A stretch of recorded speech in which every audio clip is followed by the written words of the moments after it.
super glue. We drifted into super glue all of a sudden, and there's this used to be the 3408 club because everybody and their brother was using super glue, and they were relying on it 3408 by Parfix.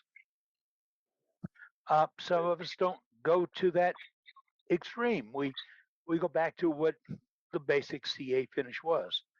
And I'm trying to find out the name of the guy that demonstrated the CA finish at Spot about 9 or 10 years ago. And he was out of Texas. And it was a very good demonstration. I'm trying to find Brian if Blum. there's a video. Who is it?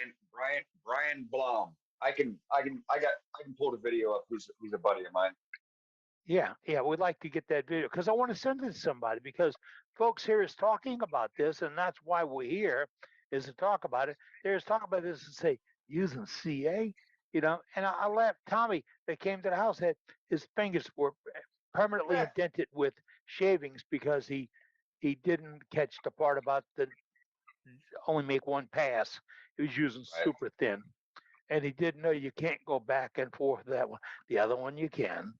And I'll give you that. There are some, pluses and minuses on these products. You're looking to stabilize something. We hear that a lot from folks that say, I'm trying to stabilize a piece before I turn it. And that's, we've heard this for years about the super thin super glue acted as a good wicking agent. If you got something that's a little punky, like palm, PALM, palm is beautiful wood, but it can sometimes be really crummy to turn. It needs to be stabilized. Yeah, it needs to be stabilized. But you stabilize it. You don't need a pot and all that other stuff. You can actually do it with CA, and it will wick from top to bottom on a 2 or 3 inch thick piece in a heartbeat. Yeah. Hey, Eddie, while we're talking about CA and wicking and through the pith and whatnot, so if you're turning a green piece of wood and you've already got the outside done, and so once you're done with the outside, where if you left the pith in and it's still a wet wood, what you want to do is go ahead and saturate that area where the pith is at with CA.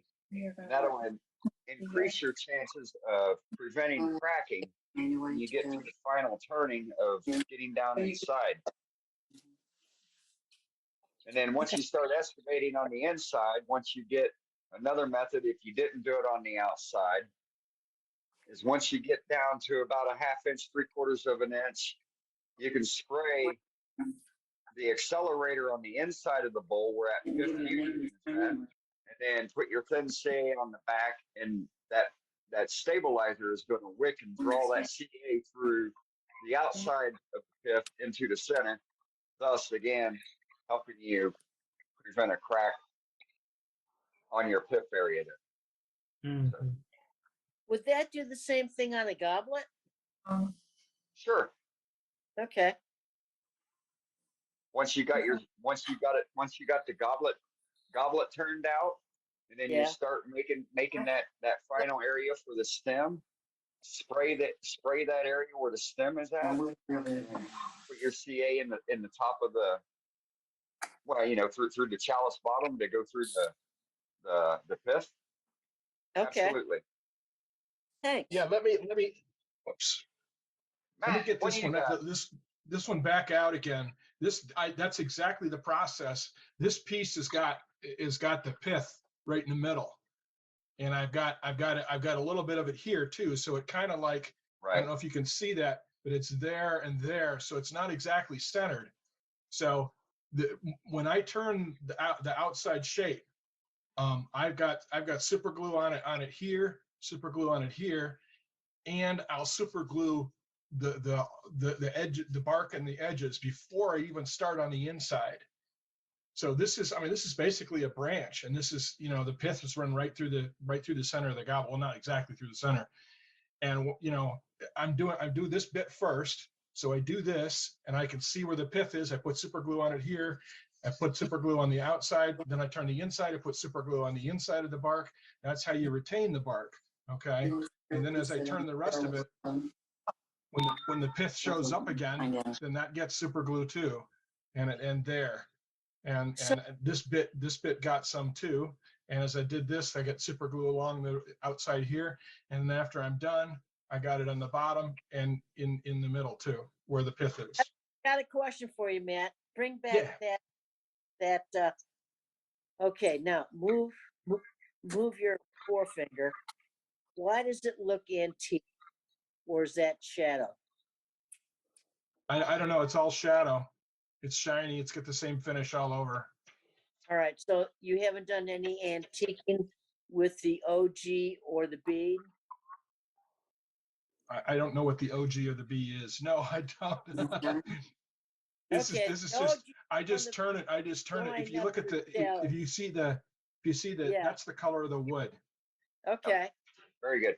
And then so staying with that, since you Seven, went that's- that direction, Matt. So Which one one? other, I said, since you pulled that out and was talking about saving your bark and whatnot, let's go a little further. And so with a natural edge bowl, and if you're not sure, or if you want to make sure that your bark and your cambium is going to be saved on your natural edge, if the tree is taken down in the fall and the winter time, the sap is down in the tree is at its smallest diameter, and the bark will normally stick on the tree. But if the tree is harvested starting in the spring, when the sap starts rising up, the diameter of the tree is going to swell. And if you cut it down, then when it starts drying, that's why you lose your bark. But to ensure that you maintain your bark, so this was the log, so it was round, right? So I knew where roughly my edges were going to be. I knew it was going to be less than 5/16 of an inch. And so I take and saturate, before I even turn that outside, I go ahead and saturate it with thin CA and let that cure overnight. After I turn this side, I again go around and make sure that cambium is saturated. That will allow you to save your bark on your natural edge pieces. And of course, that's that piece of honey locust that Dave George brought me when he was passing through Tucson to go to Florida. He came this way out of Minnesota. Just dropped this off for me, and along with a couple other pieces of wood. Swell guy. So there we go on CA. Anybody else got any tips on CA while we're on a CA tip? Yeah. I got Who's this? a tip there. A couple years ago, I was making bottle stoppers, and I put a coat of linseed oil on it on a piece, and then I thought to myself, you know what? I want to dry this off and finish this and go on to the next one. So I put CA glue on top of that linseed oil, and oh my God, doubled the working time, and what a beautiful finish that put on. So then I started dabbing my paper towel and a little bit of linseed oil, and then finishing it off with the thin CA, and I do it that way ever since. Beautiful, and you have a lot of working time. You don't have to, do that one pass and you're done, which Right. is what I was doing, and now it's equivalent to almost to Parfex. Yeah. Ronald, thank you for saying that. I didn't have, because I've talked about doing that in the Yeah. past, but thank you for being another person that does it. Yep. And I just happened to stumble on it, like most stuff. Yep, right on. Boy, So what we a got time question, saver. right? So we got a question in the chat. Casey's wanting to know how do you apply CA without it staining the wood? So before you put CA on the wood, you have to put your sanding sealer on. Whatever your sanding sealer is, remember your sanding sealer is the first couple coats of whatever your final finish is, or whatever type of sanding sealer choice of medium that you have. But you've got to seal that wood prior to putting CA on. Me, as everybody knows, I use blow. I use blow for everything for those purposes. That's my sanding sealer, and that will prevent the CA from staining the wood, and it will also allow for the because the oil is going to seep down into the crack or the blemish that you're trying to seal. And when you apply the CA, it's going to allow it to wick down further inside that orifice and make a better bond. And then I just allow the CA to dry and cure naturally. It's very, very rare if I use stabilizers. Blow is boiled linseed oil. I have one additional tip for the CA glue thing, and that's when I'm applying the extra thin to keep the bark on, I try to do it in a real consistent manner. So if I do get staining, it looks like it's part of the wood.